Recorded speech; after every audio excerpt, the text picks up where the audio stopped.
एक बार फिर से आपके अपने YouTube channel Anil study official में आपका स्वागत है। आशा करता हूं कि आप सभी लोग स्वस्थ होंगे, मस्त होंगे और आपकी तैयारी भी बहुत अच्छी चल रही होगी। नमस्कार दोस्तों, आज का हमारा टॉपिक है इंडियन पॉलिटी यानी कि भारतीय राज्य व्यवस्था का चैप्टर नंबर 31, जिसका नाम है नागरिकता यानी कि सिटीजनशिप। सभी गवर्नमेंट एग्ज़ाम 2026 या सभी गवर्नमेंट एग्ज़ामों के लिए यहाँ से कंप्लीट नोट्स रहने वाले हैं, जो कि 0 to हीरो यानी कि छोटे से लेकर बड़े तक आपको यहाँ पर देखने को मिलेगा। और इससे संबंधित जो भी प्रीवियस क्वेश्चन पूछे जाते हैं वो हम सभी कंप्लीट नोट्स के बाद जानेंगे। तो चलिए वीडियो की शुरुआत करते हैं।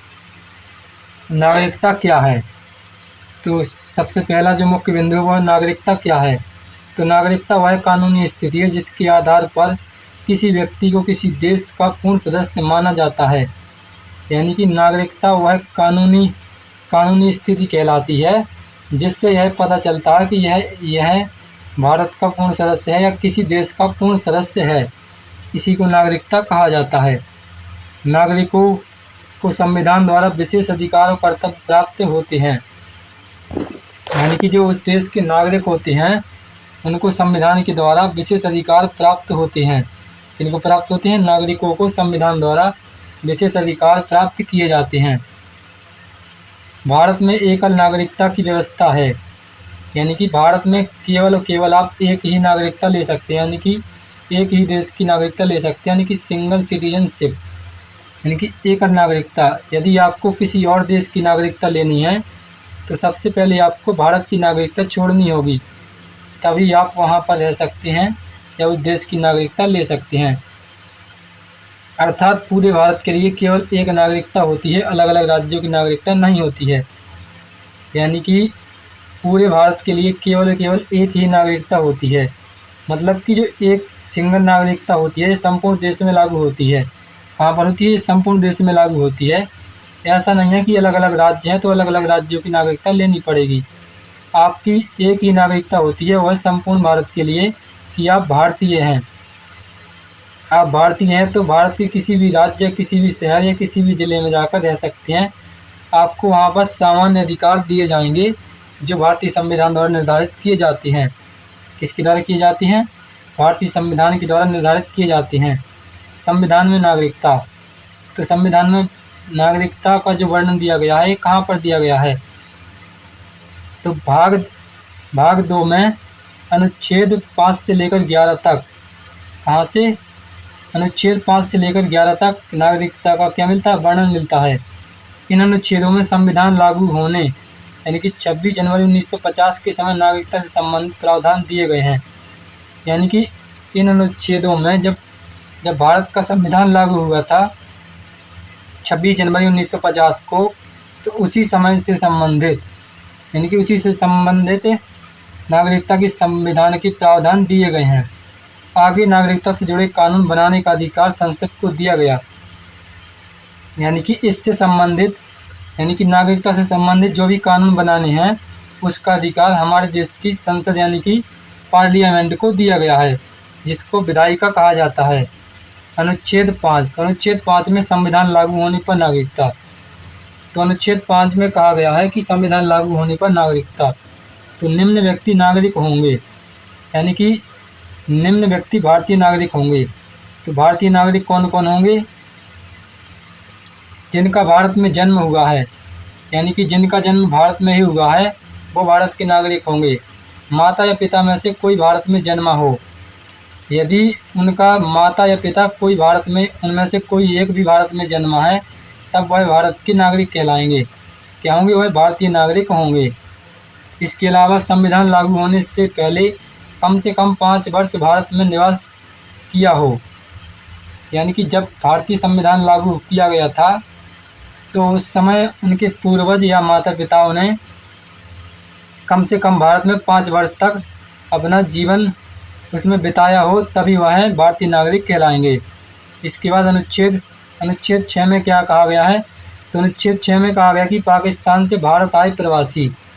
तो जो पाकिस्तान से भारत में आए थे प्रवासी, तो जो व्यक्ति विभाजन के समय पाकिस्तान से भारत आए और निर्धारित शर्तें पूरी करते हैं उन्हें भारतीय नागरिक माना जाता है।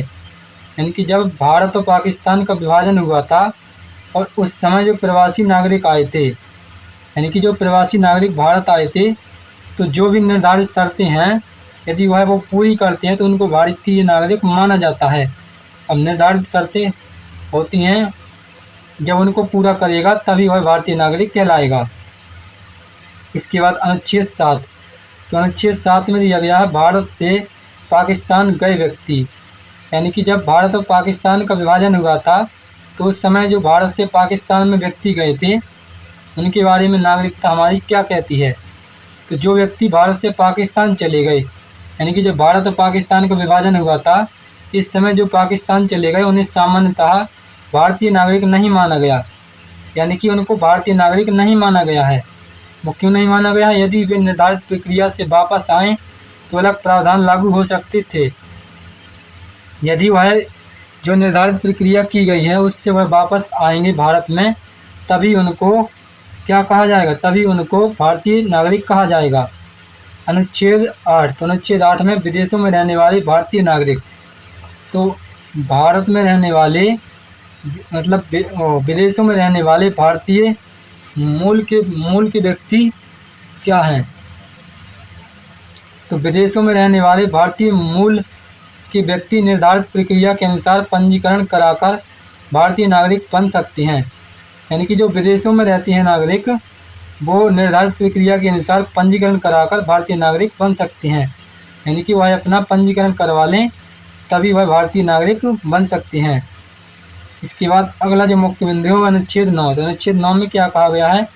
यदि किसी व्यक्ति ने स्वेच्छा से किसी अन्य देश की नागरिकता ग्रहण कर ली है, यानी कि जैसे कि कोई भी व्यक्ति है अगर उसने अपनी इच्छा से मान के चलो कि वह ऑस्ट्रेलिया में रहना चाहता है और उसने ऑस्ट्रेलिया की नागरिकता ग्रहण कर ली है और भारत की नागरिकता छोड़ दी है, तो वह भारतीय नागरिक नहीं है, यानी कि वह भारतीय नागरिक नहीं रहेगा।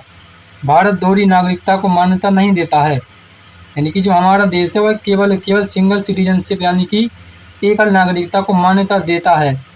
अगर उसने ऑस्ट्रेलिया की किसी भी नागरिक ने ऑस्ट्रेलिया की नागरिकता ग्रहण कर ली है तो भारत का नागरिक नहीं कहलाएगा, क्योंकि भारत में एकल नागरिकता को मान्यता दी जाती है। अनुच्छेद 10, तो अनुच्छेद 10 में क्या कहा गया है? जो व्यक्ति भारतीय नागरिक हैं वे संसद द्वारा बनाए गए कानूनों के अधीन नागरिक बने रहेंगे, यानी कि जो व्यक्ति भारतीय नागरिक हैं वे संसद द्वारा जो कानून बनाए जाते हैं उनके अधीन रहेंगे, उन्हीं के अधीन काम करेंगे और उन्हीं के अधीन उनको मूल कर्तव्य मौलिक अधिकारों की रक्षा की जाएगी, तभी वह भारत के नागरिक कहलाएंगे। इसके बाद अनुच्छेद 11, तो अनुच्छेद 11 में क्या कहा गया है? तो इसमें कहा गया है कि संसद को नागरिकता प्राप्त करने, समाप्त करने और उससे संबंधित सभी विषयों पर कानून बनाने का अधिकार है, यानी कि जो हमारे देश की संसद यानी कि पार्लियामेंट है उसको नागरिकता प्राप्त करवाने, समाप्त करने, यानी कि वह नागरिकता किसी भी व्यक्ति को प्राप्त करवा सकती है और उसको समाप्त भी कर सकती है और उससे संबंधित विषयों पर कानून भी बनाने का अधिकार हमारे देश की संसद यानी कि पार्लियामेंट के पास होता है। तो पार्लियामेंट को क्या कहा जाता है? तो पार्लियामेंट को विधायिका कहा जाता है। इसी आधार पर नागरिकता अधिनियम 1975 बनाया गया, यानी कि इसी आधार पर नागरिकता अधिनियम 1955 को बनाया गया। कब बनाया गया? 1955 को बनाया गया। इसके बाद अगला जो मुख्य बिंदु है वो है नागरिकता अधिनियम 1955। तो जो नागरिकता अधिनियम 1955 था वह क्या था उसके बारे में जानते हैं। यह अधिनियम नागरिकता प्राप्त करने एवं समाप्त करने की पूरी प्रक्रिया बताता है, यानी कि जो नागरिकता अधिनियम 1955 था इसमें यह प्रावधान बताया गया था कि आप नागरिकता कैसे प्राप्त कर सकते हैं और नागरिकता समाप्त करने की क्या प्रक्रिया है, इसके बारे में पूरा वर्णन मिलता है। इसके बाद आगे बढ़ते हैं। भारतीय नागरिकता प्राप्त करने के 5 तरीके हैं, यानी कि 5 तरीके से भारतीय नागरिकता को प्राप्त किया जा सकता है।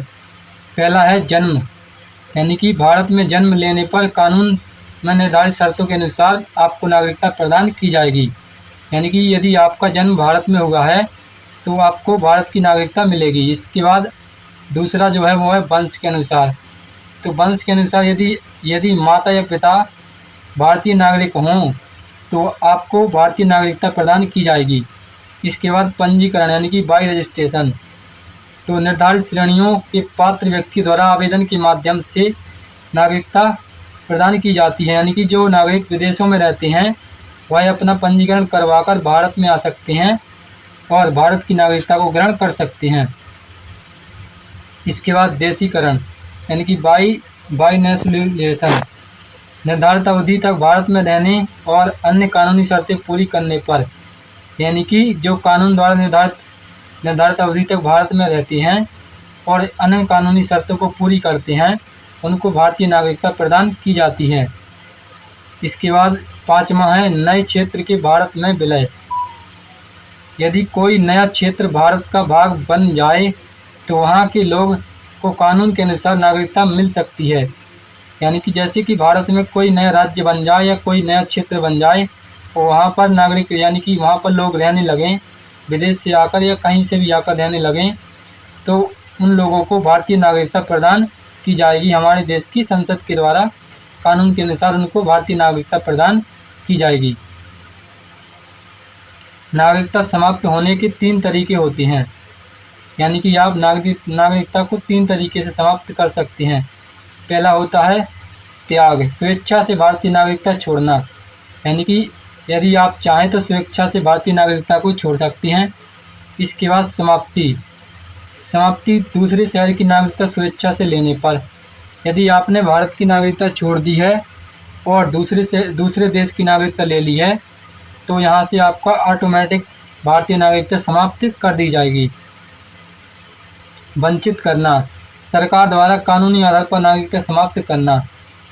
यदि सरकार चाहे, आपने कोई बड़ा अपराध किया है या कोई क्राइम किया है, तो सरकार चाहे तो आपकी नागरिकता को समाप्त कर सकती है और आपको देश से निकाल सकती है।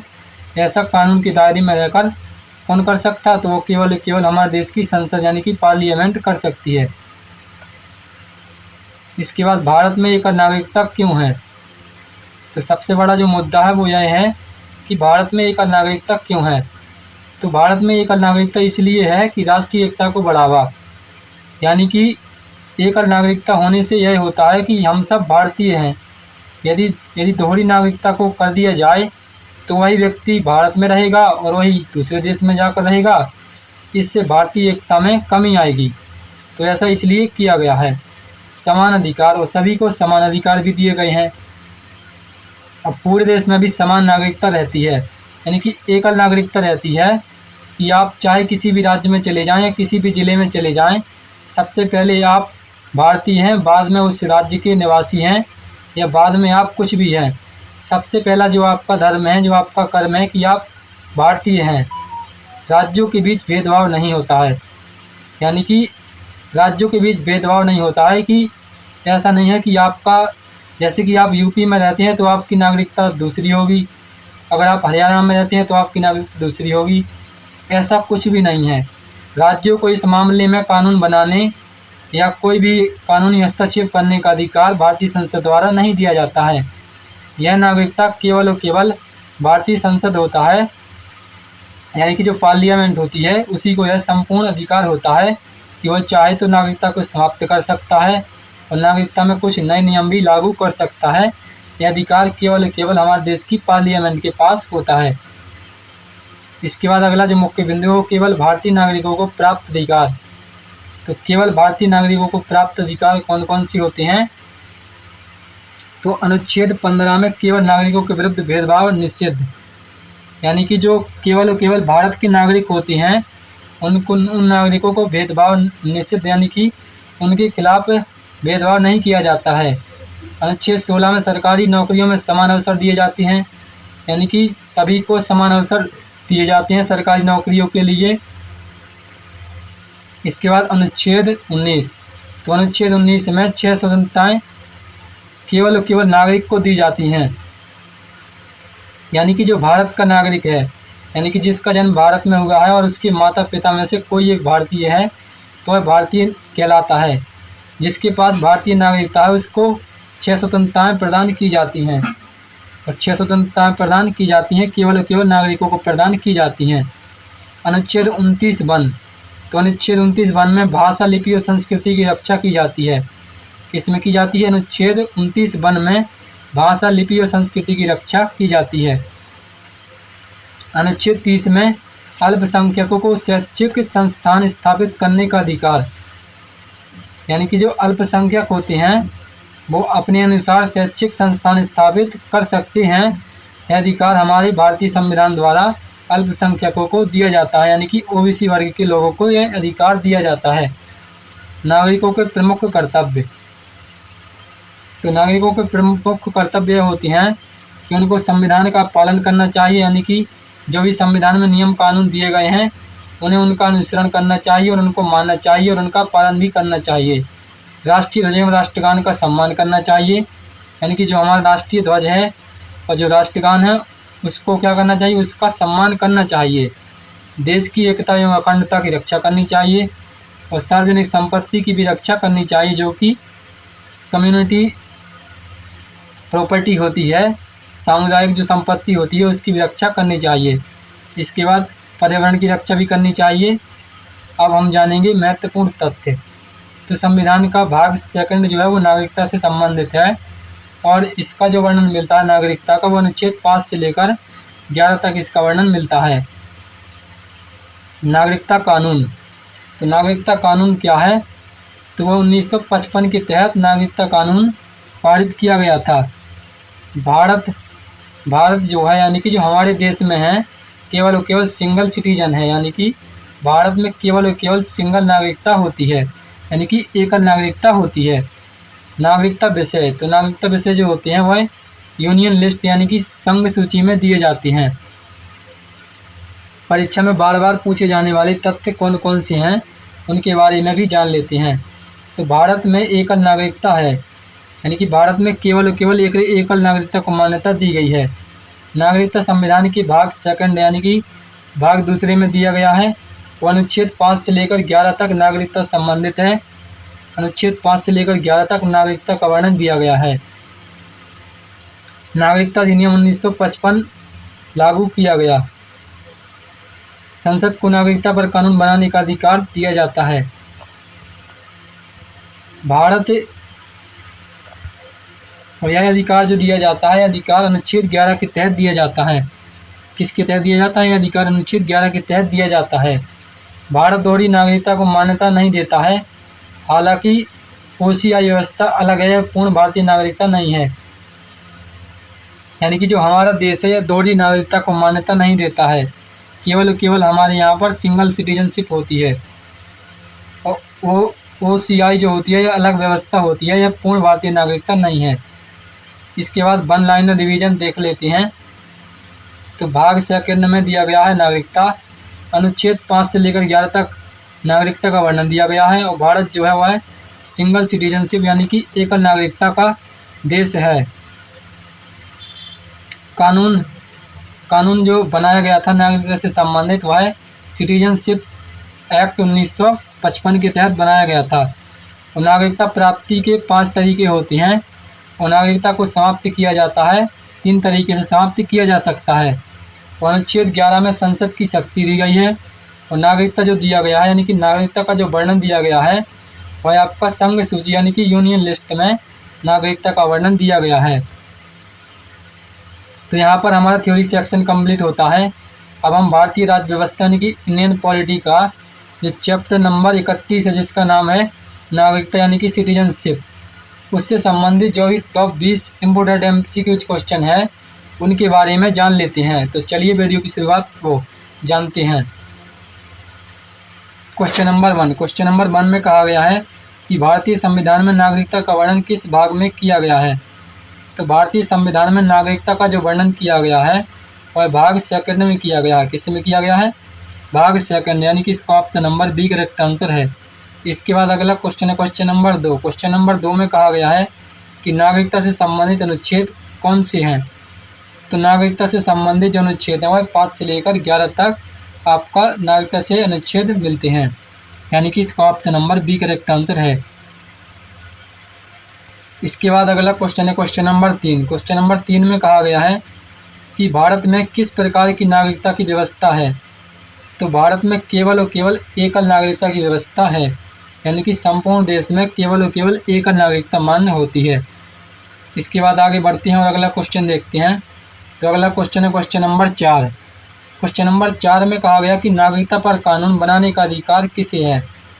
तो नागरिकता पर कानून बनाने का जो अधिकार होता है यह केवल और केवल हमारे देश की संसद के पास होता है। किसके पास होता है? संसद के पास होता है। ना ही इस पर राष्ट्रपति बना सकता है, ना ही सर्वोच्च न्यायालय इस पर अधिकार बना सकता है, ना ही इस पर राज्य विधानमंडल कोई भी अधिकार बना सकता है। नागरिकता अधिनियम कब पारित किया गया? तो नागरिकता अधिनियम जो पारित किया गया था ये 1955 में किया गया था। कब किया गया था? 1955 में किया गया था। यानी कि इसका option number C correct answer है। Question number 6। क्वेश्चन नंबर 6 में कहा गया है कि अनुच्छेद 11 किससे संबंधित है। तो अनुच्छेद 11 जो संबंधित है ये किससे संबंधित है? तो जो अनुच्छेद 11 जो होती है वो किसके लिए होती है? तो वह संसद की शक्ति के लिए होती है। यानी कि जो संसद जो होती है वो नागरिकता से संबंधित कानून बना सकती है। यह अनुच्छेद 11 में वर्णित किया गया है। अगला क्वेश्चन है क्वेश्चन नंबर 7। क्वेश्चन नंबर 7 में कहा गया है कि भारतीय नागरिकता प्राप्त करने का कौन सा तरीका नहीं है। तो भारतीय नागरिकता का जो प्राप्त करने का तरीका है वह मतदान द्वारा प्राप्त नहीं की जा सकती है। यानी कि इसका option number D correct answer होगा। Question number 8। क्वेश्चन नंबर 8 में कहा गया है कि भारत में किसी नए क्षेत्र के विलय पर नागरिकता किस माध्यम से प्राप्त होती है। तो जो भारत में किसी नए क्षेत्र के विलय पर नागरिकता प्राप्त होती है यह किस आधार पर प्राप्त होती है। तो यह क्षेत्र के विलय के द्वारा प्राप्त होती है। यानी कि इसका option number C correct answer है। Question number 9। क्वेश्चन नंबर 9 में कहा गया है कि किसी व्यक्ति द्वारा स्वेच्छा से भारतीय नागरिकता छोड़ना कहलाता है। तो जो स्वेच्छा से नागरिकता छोड़ देता है उसको त्याग कहा जाता है। क्या कहा जाता है? त्याग। यानी कि इसका option number C correct answer है।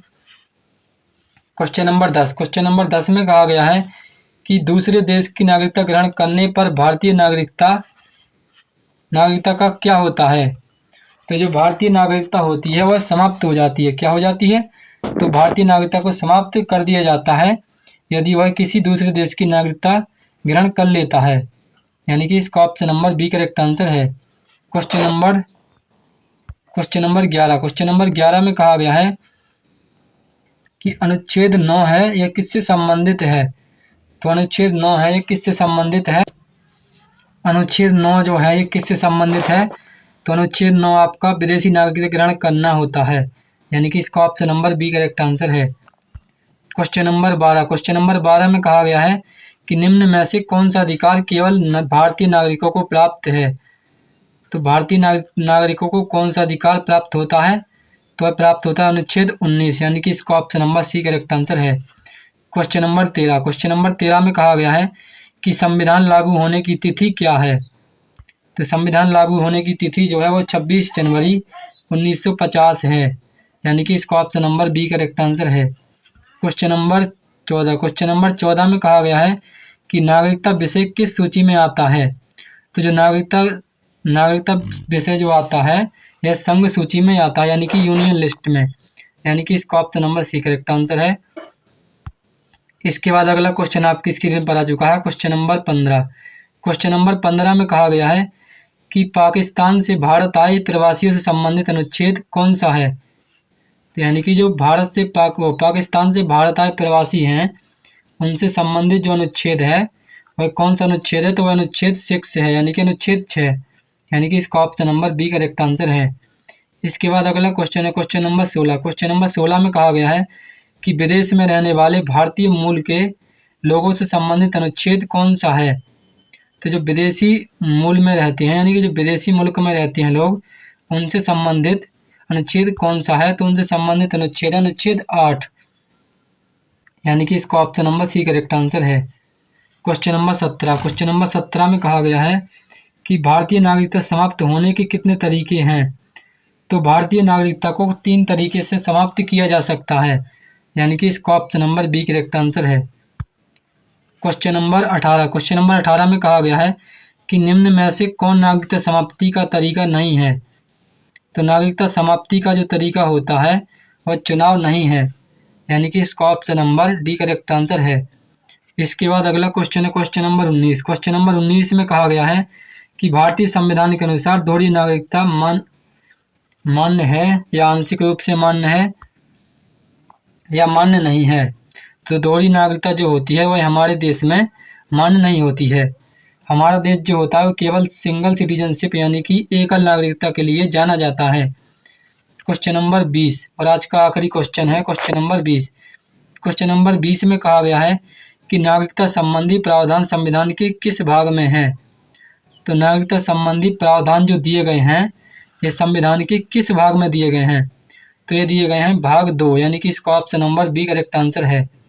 तो आशा करता हूँ कि आप सभी लोगों को इंडियन पॉलिटी का चैप्टर नंबर 31 जिसका नाम है भारतीय नागरिकता यानी कि इंडियन सिटीजनशिप, उससे संबंधित जो भी कंप्लीट नोट्स थे और उससे संबंधित जो भी प्रीवियस ईयर क्वेश्चन पूछे जाते हैं वह आप सभी लोगों को अच्छी तरह समझ में आए होंगे। इसी प्रकार के बेस्ट एजुकेशनल वीडियो के लिए हमारे चैनल को सब्सक्राइब करें और वीडियो पसंद आया हो तो वीडियो को लाइक शेयर कमेंट करें। तब तक के लिए धन्यवाद। मिलते हैं नेक्स्ट वीडियो में।